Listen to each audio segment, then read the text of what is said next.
बिस्मिल्लाहिर्रहमानिर्रहीम। अस्सलाम वालेकुम स्टूडेंट, कैसे हैं आप सब? ठीक है, उम्मीद करता हूँ ठीक होंगे। तो 9th क्लास आज के सेक्शन में हम पढ़ेंगे टर्मिनल वेलोसिटी के बारे में बेटे।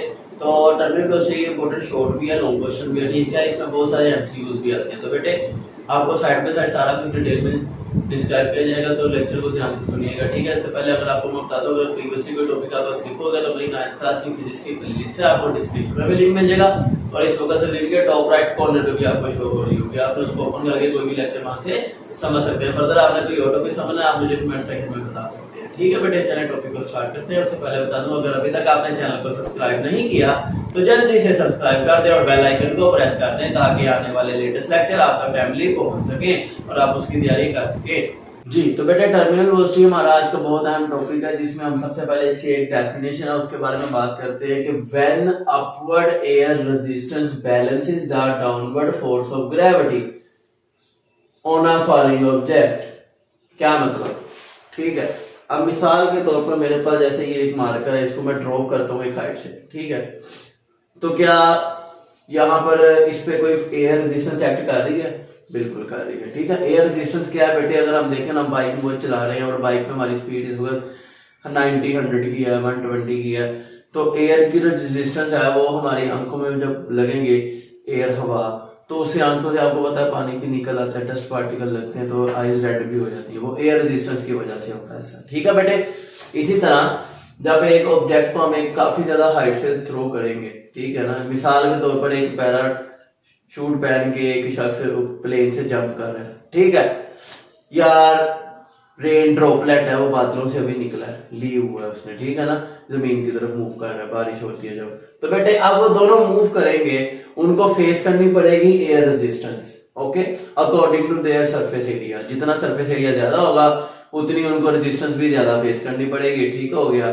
तो बेटे अब यहाँ पे कह रहा है कि जब वो एयर रेजिस्टेंस उनकी जो डाउनवर्ड ग्रेविटी की वजह से वो नीचे आ रहे हैं, अब देखिए ना, हर चीज जमीन की तरफ क्यों आती है? Due to gravity, it is due to gravity of the earth. तो बेटे वी कैन से दैट कि जब ऑब्जेक्ट को हम फॉल करते हैं, फ्री फॉल, एक होता है जैसे हम इस मार्ग को रस्सी बांध के ऐसे ड्रॉप करें, ये फ्री फॉल नहीं है। फ्री फॉल होता है इसको आजाद आना गिरा दे, ये फ्री फॉल है। तो जैसे वो पैराशूट पहन के लोग जंप करते हैं प्लेन से, ठीक है ना, ये फ्री फॉल है, ओके। या रेन ड्रॉपलेट ऊपर से आसमान से जमीन पे गिरते हैं, वो भी फ्री फॉल है, ठीक है। अब वो फ्री फॉल में जब हमारे पास ऑब्जेक्ट डाउनवर्ड मूव करता है, मिसाल के तौर पर ये हमारे पास अगर एक रेन ड्रॉपलेट है, अब डाउनवर्ड मूव कर रहा है due to weight, due to gravity, ठीक है, इसको अपवर्ड मूव कर रही है, एक चीज रोक रही है, वो क्या है? Air resistance. एयर रेजिस्टेंस इस पे एक्ट कर रही है अपवर्ड डायरेक्शन में, और डाउनवर्ड क्या है जी? इस पे ग्रेविटी, वेट इस पे एक्ट कर रही है, ठीक है।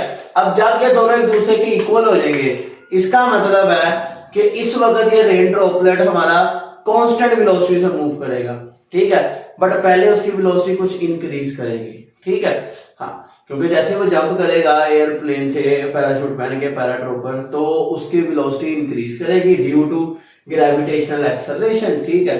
और फिर एक वक्त आएगा मजीद इंक्रीज नहीं करती, उस वक्त उसकी वेलोसिटी कांस्टेंट हो जाती है। उस पॉइंट पे, at that point, there force of gravity means weight is equal to the air resistance. दोनों फोर्स एक दूसरे को एक्ट कर रही है, एयर रेजिस्टेंस उसको ऊपर फोर्स कर रही है कि वो नीचे ना आए, जबकि वेट उसको डाउनवर्ड पुल कर रहा है, खींच रहा है, ठीक हो गया ग्रेविटी। तो बेटा जब दोनों एक दूसरे के इक्वल हो जाएंगे, एयर रेजिस्टेंस और वेट, तो उस पोजीशन पे ऑब्जेक्ट की जो वेलोसिटी है क्या हो जाएगी? कांस्टेंट हो जाएगी।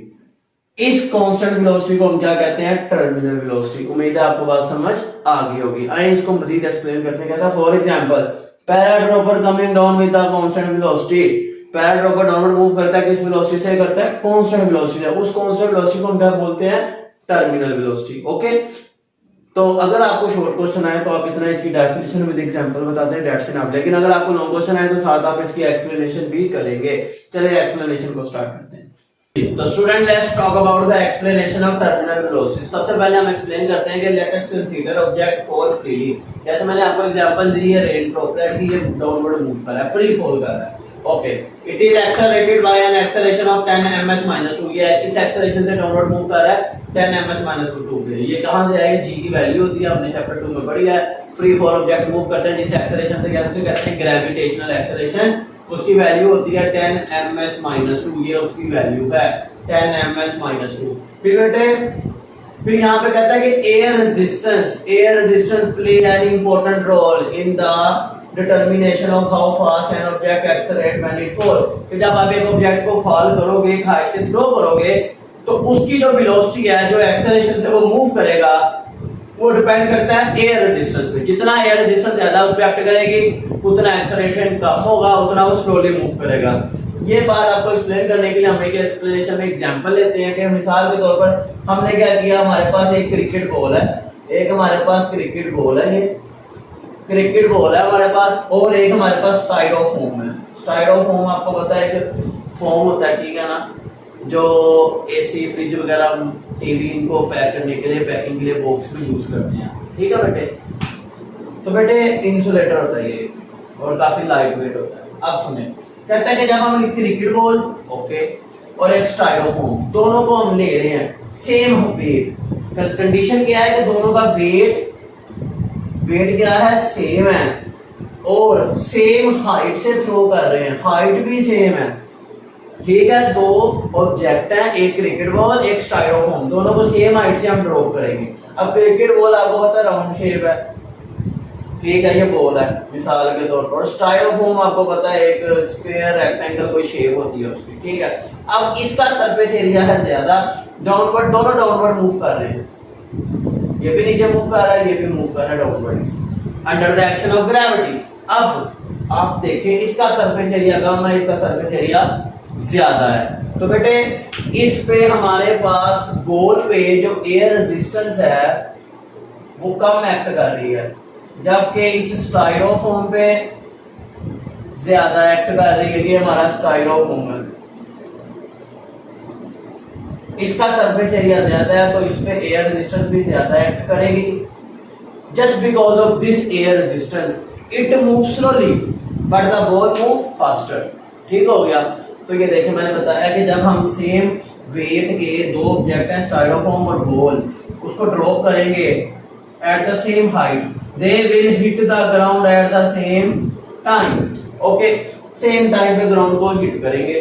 साथ आप ऐसे डायग्राम ड्रॉ करके भी इस चीज को डिफाइन कर सकते हैं, क्योंकि आपको पता होना चाहिए picture speak louder than words, कि जो पिक्चर होती है वो लाउडर बोलती है। देखें ये डायग्राम में नजर आ रहा है, यहाँ एयर रेजिस्टेंस का एक है और यहाँ पे मैंने 6 बनाए हैं, इसका मतलब यहाँ ज्यादा एयर रेजिस्टेंस एक्ट कर रही है due to large surface area, यहाँ पर कम एक्ट कर रही है due to small surface area. तो यही बात हमने अब वर्डिंग में लिखी है, बट प्रैक्टिकली आप सुने, कहते हैं जब हम उनको ड्रॉप करेंगे दोनों जमीन पे पहुंचेंगे सेम टाइम पे। कब? ये आपका एमसीक्यू आएगा, अगर हमारे पास दो ऑब्जेक्ट हैं, सेम मैस, सेम वेट है, सेम हाइट से उनको ड्रॉप करें, ग्राउंड पे सेम पॉइंट पे वो हिट करेंगे। कब? when they will hit the ground at the same time, when there is no resistance, when there is no air resistance, जब वहां पे कोई एयर रेजिस्टेंस नहीं होगी, when there is no air resistance, आपने ये एमसीक्यूज याद रख लेना है, ठीक है। जब कोई एयर रेजिस्टेंस नहीं होगी तब आपके दो ऑब्जेक्ट सेम वेट के, सेम हाइट से आप ड्रॉप करेंगे, सेम टाइम पे वो हिट करेंगे ग्राउंड को।